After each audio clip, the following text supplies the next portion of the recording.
السلام علیکم، ہمارا چینل سبسکرائب کریں اور بیل آئیکن پر کلک کریں۔ اعوذ باللہ السمیع العلیم من الشیطان الرجیم من حمزہ ونفخہ ونفثہ۔ بسم اللہ الرحمن الرحیم۔ یا ایہا الذین آمنوا ادخلوا فی السلم کافہ ولا تتبعوا خطوات الشیطان انہ لکم عدو مبین۔ سبحان ربک رب العزة عما یصفون وسلام علی المرسلین والحمد للہ رب العالمین۔ محترم بزرگوں، عزیز بھائیوں اور میری قابل سعادت احترام ماں اور بہنوں، سورۃ بقرہ کی ایک آیت کریمہ میں نے آپ کے سامنے تلاوت کی ہے، جس میں اللہ سبحانہ و تعالی نے ایمان لانے والوں کو اس بات کا حکم فرمایا ہے کہ ایمان والوں ادخلوا فی السلم کافہ، کہ اسلام میں پورے پورے داخل ہو جاؤ۔ اسلام جس کی تکمیل خود اللہ سبحانہ و تعالی نے فرمائی، اللہ ہی اس دین کو نازل کرنے والے اور اللہ ذو الجلال ہی اس دین اسلام کو مکمل فرمانے والے۔ جس طرح کہ رب ذو الجلال والاکرام نے فرمایا ہے کہ الیوم اکملت لکم دینکم واتممت علیکم نعمتی ورضیت لکم الاسلام دینا، کہ میں نے آج کے دن تمہارے اوپر تمہارا دین مکمل کر دیا اور اپنی نعمت کا اتمام کر دیا۔ اب حکم یہ ہے کہ اس مکمل دین کو اختیار کرو۔ ادخلوا فی السلم کافہ، اسلام میں داخل ہو جاؤ پورے پورے۔ جو حکم اسلام کے ہیں، جو باتیں اسلام کی ہیں، انہی کو اختیار کرو۔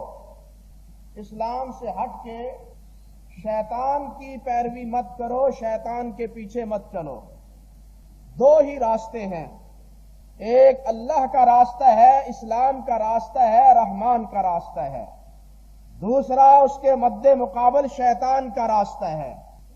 اللہ ذو الجلال والاکرام نے اپنے راستے کا حکم دیا اور اسلام کو اختیار کرنے، اس کی پابندی کرنے کی اللہ ذو الجلال والاکرام نے تاکید فرمائی، اور شیطان کے خطرات اور شیطان کے خطوات، اس کی تابعداری اور اس کی فرما برداری سے اللہ سبحانہ و تعالی نے روکا اور منع کیا۔ شیطان انسان کو کہاں کہاں پھسلاتا ہے، کہاں کہاں صراط مستقیم سے بھڑکاتا ہے اور کن کن پگڈنڈیوں میں الجھاتا ہے، اس کی تو بڑی ہی تفصیل ہے، لیکن موٹی سی بات دیکھیے کہ سب سے پہلے انسان کو شیطان شرک میں مبتلا کرنے کی کوشش کرتا ہے، مشرک بنانے کی کوشش کرتا ہے۔ سب سے بڑا گناہ بھی یہی شرک، ان الشرک لظلم عظیم، سب سے بڑا گناہ اور سب سے بڑی غلطی، سب سے بڑا اللہ ذو الجلال والاکرام کے احکام میں اللہ کی مخالفت، وہ اللہ کے ساتھ کسی کو شریک بنانا ہے۔ اور یہ وہ ایسا گھناؤنا جرم ہے کہ جس کے بارے میں اللہ سبحانہ و تعالی نے دو ٹوک الفاظ میں واضح فرما دیا کہ ان اللہ لا یغفر ان یشرک بہ ویغفر ما دون ذلک لمن یشاء، کہ اللہ ذو الجلال والاکرام شرک کو معاف نہیں کریں گے، ہر گناہ معاف فرما دیں گے، ہر گناہ اللہ ذو الجلال نظر انداز فرما دیں گے، ہر غلطی کو اللہ ذو الجلال چاہیں گے تو معاف کر دیں گے، لیکن شرک کو اللہ سبحانہ و تعالی بالکل معاف نہیں کریں گے۔ شیطان بھی یہ چاہتا ہے کہ انسان کو جہنمی بنا دیا جائے، شرک کے راستے پہ لگا دیا جائے، تاکہ یہ اللہ ذوالجلال کے ہاں معافی کا حقدار ہی نہ ٹھہرے، کیونکہ مشرک کو تو معافی ہے ہی نہیں، باقی ہر گناہ کی معافی ہے۔ جتنے بھی انسان گناہ لے کے آئے اللہ ذوالجلال والاکرام کے ہاں، اللہ وحدہ لا شریک نے فرمایا ہے کہ میں سارے انسان کے گناہ معاف کر دوں گا۔ شیطان یہی چاہتا ہے کہ انسان مشرک بن جائے تاکہ یہ ناقابل معافی قرار پائے اللہ ذوالجلال کے ہاں۔ ایک راستہ، ایک گمراہ کرنے کا اس کا ذریعہ اور طریقہ وہ یہ ہے کہ وہ انسان کو ایمان سے برگشتہ کر کے توحید کا راستہ چھڑا کے وہ شرک کی پگڈنڈیوں میں الجھا دیتا ہے، اور اسی طرح توحید کے ساتھ ساتھ دوسری کوشش اس کی یہ ہوتی ہے کہ سنت کی پیروی چھڑا کے نبی علیہ الصلوۃ والسلام کا طریقہ اور نبی علیہ السلام کا اسوہ اس کو چھڑوا کے نئی چیزوں کے پیچھے لگا دیا جائے، جس کو اصطلاح میں بدعت کہتے ہیں۔ یعنی جس طرح شرک وہ اللہ ذوالجلال والاکرام کی سلطنت میں اللہ کے علاوہ کسی اور کو شریک بنانا ہے، شرک کیا ہے کہ اللہ کی بادشاہت میں، اللہ کی سلطنت میں، اللہ کی حکمرانی میں اللہ ذوالجلال کے ساتھ کسی اور کو شریک بنا دیا جائے۔ عقیدہ تو یہ ہے قل اللہم مالک قل الحمد للہ الذی لم یتخذ ولد ولم یکن لہ شریک فی الملک۔ اس اللہ کی تعریف، وہی اللہ تعریف کے لائق ہے کہ جس کی کوئی اولاد نہیں اور جس کی پوری سلطنت میں، اس کی سلطنت میں اس کا کوئی شریک نہیں۔ وہی ایک تنہا فرما روا ہے، زمین پہ اسی کی حکمرانی اور آسمان پہ بھی اسی کی حکمرانی۔ زمین پہ عارضی طور پہ اگر کسی کو حکمرانی دیتا ہے تو وہی دینے والا ہے، اگر کسی سے حکمرانی چھین لیتا ہے تو وہی چھیننے والا ہے۔ قل اللہم مالک الملک تؤتی الملک من تشاء وتنزع الملک ممن تشاء وتعز من تشاء وتذل من تشاء بیدک الخیر۔ ہر چیز کی بھلائی کا مرکز اور منبع اللہ وحدہ لا شریک کی ذات گرامی ہے، اور وہی تنہا پوری اس کارخانے قدرت کی کارفرمائی کر رہا ہے۔ اللہ ذوالجلال کی سلطنت میں اور کوئی شریک نہیں ہے۔ اس کے مقابلے میں جس کسی کو شریک بنایا جاتا ہے اس کے بارے میں تصور یہ رکھا جاتا ہے کہ یہ بھی اللہ کے ذوالجلال والاکرام کی سلطنت میں اللہ کے شریک ہے۔ معاذ اللہ ثم استغفر اللہ۔ بالکل اسی طرح بدعت میں بھی وہاں طریقہ تھوڑا سا مختلف ہے۔ یہاں شرک میں اللہ کی سلطنت میں دخیل بناتا ہے کسی اور کو، اور بدعت میں شیطان وہ اللہ ذوالجلال کے پیارے پیغمبر صلی اللہ علیہ وسلم کی رسالت میں کسی اور کو دخیل بناتا ہے۔ وہاں الوہیت میں، شرک میں، الوہیت میں اللہ کا شریک بناتے ہیں، اور بدعت میں شیطان نبی کریم حضرت محمد مصطفیٰ صلی اللہ علیہ وسلم کا شریک بناتا ہے کہ اللہ کے نبی کے علاوہ کوئی اور بھی دین بتلانے والا ہے، کوئی اور بھی صراط مستقیم کی تلقین کرنے والا ہے، کوئی اور بھی راستہ نیکی کا بتلانے والا ہے۔ حالانکہ نیکی کا راستہ بتلانے والے صرف اللہ وحدہ لا شریک کے پیارے پیغمبر صلی اللہ علیہ وسلم ہیں۔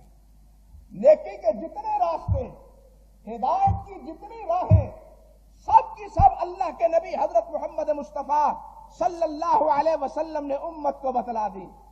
اور نہ صرف یہ کہ بدعتی اور بدعت یہ نبی کے اس معاملے میں، تبلیغ رسالت میں شریک بنتا ہے، بلکہ نبی کریم صلی اللہ علیہ وسلم کو معاذ اللہ خائن بھی سمجھتا ہے۔